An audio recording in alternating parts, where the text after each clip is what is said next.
واسباب العلم ثلاثتنا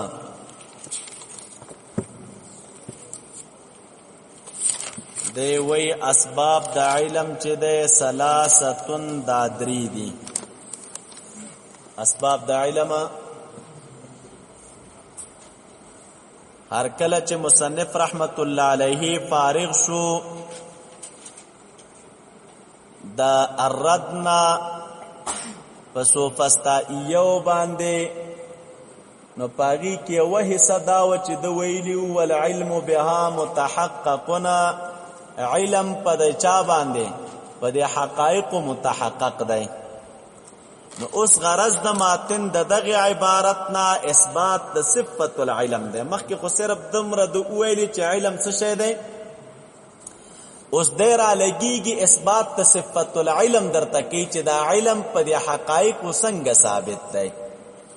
نو طالب طریقے دادا دی وی علم گورا پا دی حقائق اشتا منگ پا کی شکیان نیو علم مور باندے موجود دی ولی ویزکا دا علم وجود موقوف دی پا اسباب دا علم باندے او مونږ چې وکتل اسباب د علم شتا نو په حقایق باندې به علم هم وي. خو شي په دې باندې واسباب العلم ثلاثتن غرض د ماتن څه شه ده اثبات صفت العلم. صفت د علم ثابتی وی لکه علم پچا باندې په دې موجودات خارجیه وشته دی چا ویلشتا ولشتا وایزکه وجود د علم دا موقوف ده په اسباب د علم باندې. علم چې راضی خو په سبب به راضی کنه نو اسباب د علم خوشته دی. اسباب د علم نو علم به هم موجود وي. نو چې اسباب د علم شته نو وجود د اسباب مفزید وجود د مسببات ته چې اسباب شته دی نو علم به وي ځکه د اسباب تخلف د مسبباتونه نه کیږي. او دا ولی نه کیږي ځکه اسباب واضح دي د پاره وذکړي دي طالبہ چې اسباب وینو په دې باندې مسببات مرتب وي. اوس که اسباب راشي او مسبب نه وي او تخلف د سبب راځي د چانه د مسبب نه او دا خبره باطله ده. وشوا ولیکن نشینو لازم بشي خلاف ورزي د وجه د وازینا او خلاف ورزي د وجه د وازینا چې دا باطله ده. نو خلاصه د دلیل بداشي داسې تعبیر وکي و العلم متحقق وموجودنا علم چې ده په حقایق متحقق او موجود دی ولی لأن له اسباب ذکا علم لرا اسباب دی و اسباب العلم او اسباب د چا و وجود الاسباب يدل على وجود المسببات او وجود د اسباب چې دا دلالت کوي په وجود د مسببات باندې. نو نتیجه لاستدار درغللا چې العلم موجود و متحققنا نو چې اسباب موجود دي نو علم هم په حقائق الاشیاء باندې موجود دی او متحقق دی. و تاسو یو ځل دا متن تر متن ولګوي چې تاسو دماغ لاش. و اسباب العلم دی وی اسباب د علم اسباب د علم و دا اسباب د علم چا لرا للخلق ګورا اسباب د علم مخلوق لرا. اسباب د علم مخلوق کیا دی اسباب د علم د للخلق لا مخلوق ولي دی لکه مخلوق کی بیا سوق دی ذویل عقول من الملک بله ملکی دی انسانان دی پیریان دی دغه درته یادو. اسباب د علم د مخلوق یادو ما داسې فکر چرته ونه کې چې د الله تعالی د علم اسباب بم دغه شیان وي نه بخلاف علم الخالق ولی فانه لذاته لا لسبب من الاسباب. فخلاف د علم د چا سره د الله تعالی سره ځکه د الله تعالی علم په سبب د اسباب سره نه دی. الله تعالی علم په سبب د اسباب سره ځکه د الله تعالی علم قدیم دی او صفت کمال د باری تعالی دی. اوس کې علم د الله تعالی په اسباب شي په حادث بشي مخکنو اسرا پیداش نو حادث دی کا او چې اسباب د علم حادث شي نو علم اسرا پیدا شوی نو دینه دا معلومیږي چې خمخ کې د علم نس شي نو خدا خو ضرور ده کنه. مونږ ویلو چې نقیزین دوانه جمع کیږي نه او نقیزین پورته کیږي نه نو یو په کې خامخای نو که علم وو نو جهل بنوي. دا څنګه شي کېږي چې نه علم یو نه جهل وي. نو کله الله تعالی علم حادث شي معنا دا چې اسرا پیدا شخنو مخکې د دینه څه شو نو مجبوری بوي چې جهل ځکه داسې نشي کېدی چې نه جهل یو نه علم وي او جهل خو صفت النقصان دی په حق د باری تعالی کې نو د دې وجې نه مونږ وایو چې علم د الله تعالی دا په اسبابو باندې نه دی دا د اسبابو خبره چې مونږ او تاسو کوو نو دا په حق د چا کې کوو د مخلوق کې کوو د مخلوق چې په کوم شي باندې علم راځي نو دا غي علم د پاره څه شي دي طالبه اسباب دي خنو هغه اسباب کم دي الحواس السلیمه حواس سلیمه دي څه شي دي یو سبب د علم حواس سلیمه دی مخلوق لرا یعنی د مخلوق چې په یو شی باندې علم راځي نو دا به په سبب د حواس سلیمه سره راځي والخبر الصادق دویم سبب د مخلوق د علم د پاره خبر الصادق د هسي خبر چې ریښتونه وي هسي خبره او یا د عبارت په اضافت سره کې داسې وای دویم سبب د علم د پاره او خبر الصادق خبر د صادق دی یا خبر ریختونه دی او یا خبر د صادق شخص خبر تعالی را دا سبب د علم دی او دریم والعقل بل سبب د علم چې دی هغه عقل دی څه شی دی طالبا دا خبر ځان سره یاد کړئ حواس راوړه د حواس سره قید د چا کې خو د السلیمه دا السلیمه قید ځکه لګي کچرته حواس وو او حواس سالم نو لکه پرون تیر شه کسوفراوی یجد الحلوه مرن سوفراوی انسان چې د ګوره خوک شي تاریخ محسوسوي احوال چې د ير الواحد اثنين یو ورته دوخ کاری نو التقم حستا وګوره حس سالم نه دی حس څه نه دی ځکه د سالم قید ولګو چې دا حس په طالب سالم وي یو او دویم چې حواس راوړل نو دا ځان سره یاد کړئ مراد د حواسونه ګوره حواس ظاهره دي مراد د حواسونه حواس خمسه ظاهره دي هغه پنځه حواس چې کوم څه شي دي ظاهر نو دغه حواس په وجه باندې ست علم په محسوسات باندې راځي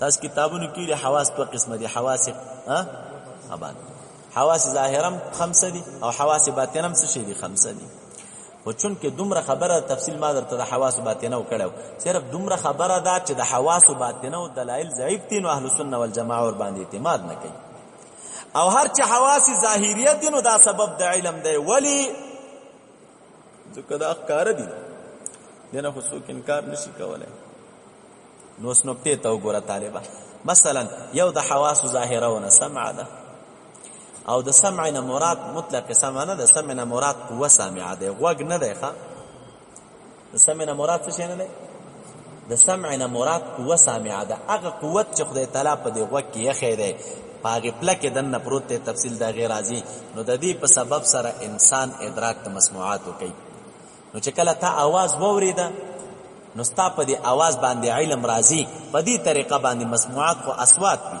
اوازونه نو انسان په دې باندې علم راشي چې دا आवाज ګوره ملائم الطبع دی دا आवाज یا د طبيعت سره ملائم دی یا د طبيعت سره پچا کې په نفرت کې دی نو دا علم ستا چې په دغه مسموع باندې راغی आवाज خوږ دی تاریخ دی خسته دی بدرنګ دی دا څومره تعبیرونه چې تکې نو دا علم ستا چې په دغه مسموعات باندې راغی نو دا په واسطه د دغه حاسه سره راغی چې هغه حاسه څه دی په واسطه سبب د علم دی کنه ګور علم د په आवाज باندې راغی بل سبب د اسباب د علم نه مونږ تاسو وایو طالب هغه څه دی بسور دی نو بصر عبارت د سترګې نه دی چې دا ما ته تخکاری بلکې مراد د بصر نه هغه قوه باصره ده چې الله تعالی په دغه پلک یې خېدو په دې کې پرته ده نو هغه دوه رګونه مجوفتین دي مخکې مونږ ویلو چې دوه رګونه دي ډټ مجوف دي معنا خېټه لري ډټ رګونه دي چې دا د مقدم د دماغونو شروع شوی دي او سترګو پورې را رسیدلې دي هغه بیا اخیره کیسترګې طرف ته تللی چې کم دی خوا پروت یو چپ رب چیرته تللی دی چپ رګه د چپ سترګې طرف ته تللی دی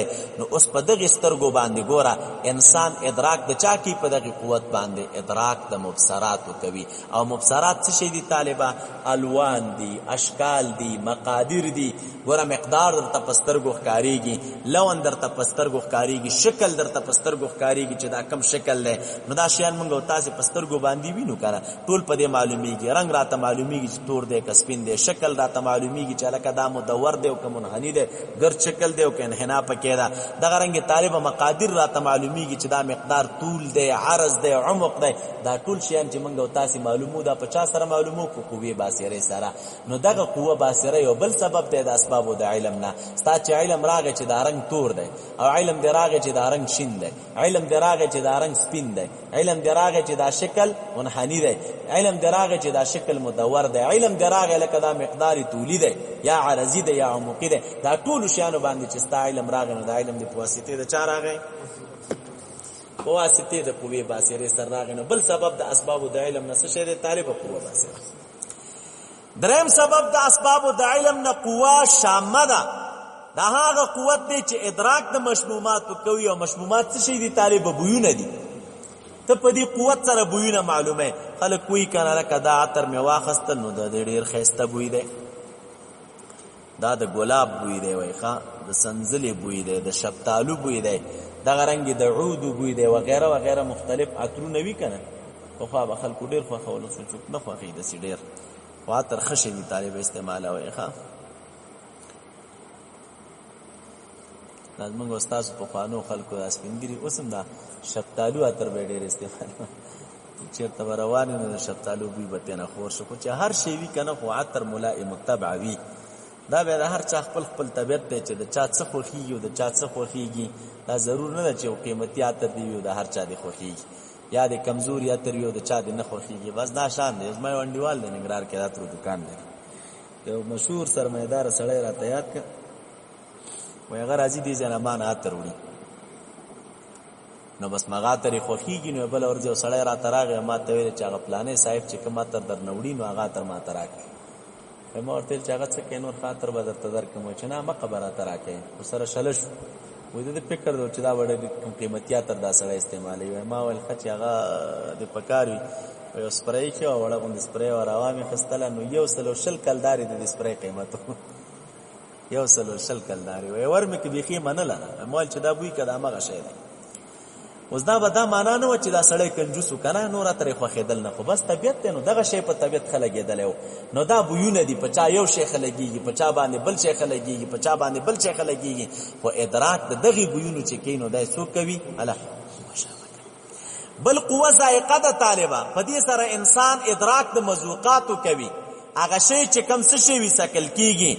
او مذوقات خو تاسو ویلي تفصیل دا روان دی. ذوق هلکه دا خوند دغسې و، دا خوند تروش دی، دا خوږ دی، دا تریخ دی، مختلف تعبیرونه خلک کوي که نه. نو د دې ادراک دغه قوه ذائقه کوي.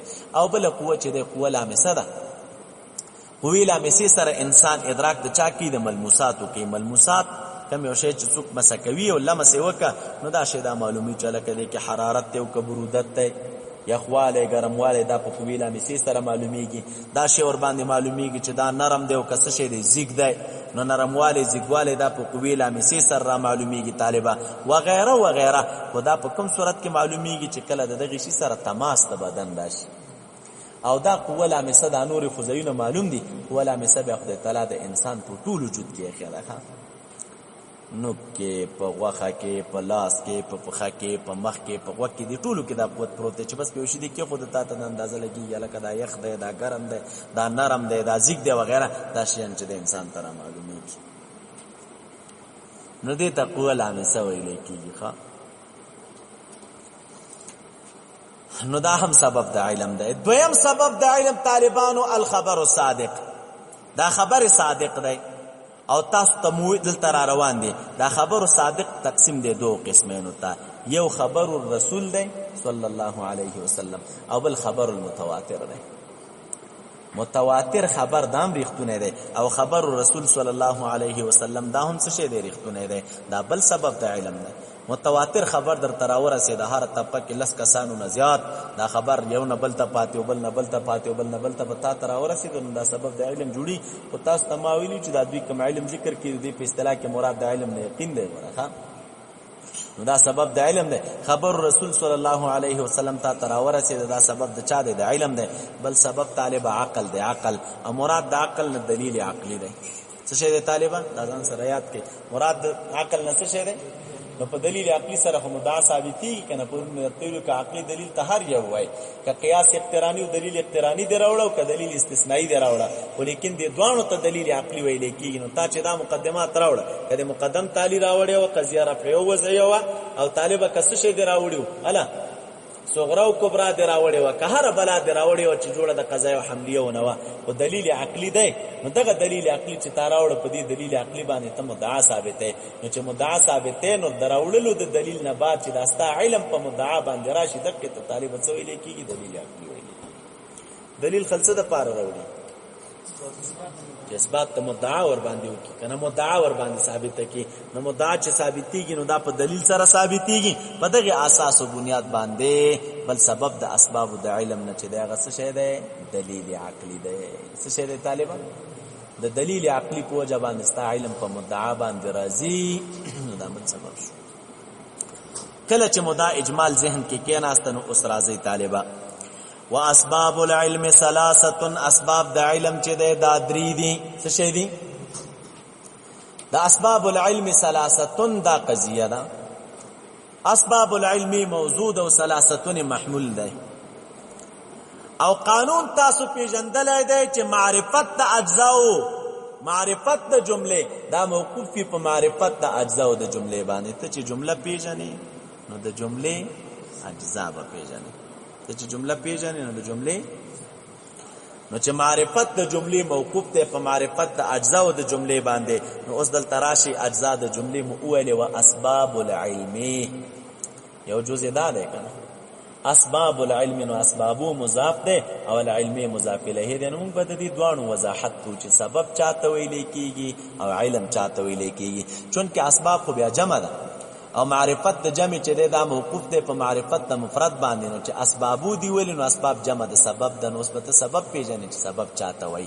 نو د سبب تعریف خود نه دی کړی ماتن نه دی کړی ولی نه دی کړی ځکه دا واضح ده نو هغه سبب ویل کېږي چاته طالبانو دا ځان سره یاد کړئ سبب شیء ما یفضي الى الشیء بواسطه العله سبب د شی دی ته ویل کېږي چې دا به مفضي کېږي شی ته مراد شی ثانی نه حکم ده سبب د شی دی ته ویل کېږي چې دا به مفضي کېږي د حکم ته په واسطه د علت سره سبب ځان ته کار نشي کولای ګوره هغه وخت کې به کار کوي چې د سبب سره علت ملګری څور سره ملګری نو دې ته سبب ویل کېږي سبب شی ما یفضي الى شی بواسطه سبب د شی هغه شی دی چې دا به مفضي کېږي بل شي ته په واسطه د علت او علت څه شی دی دا بل شی څه شی دی حکم دی یعنی سبب تنها کار نشي کولای که سبب کار کینو په ملګرتیا د علت سره به کی چې کله مسبب او پیژنده نو دویمه مرتبه تراشی او مویل العلم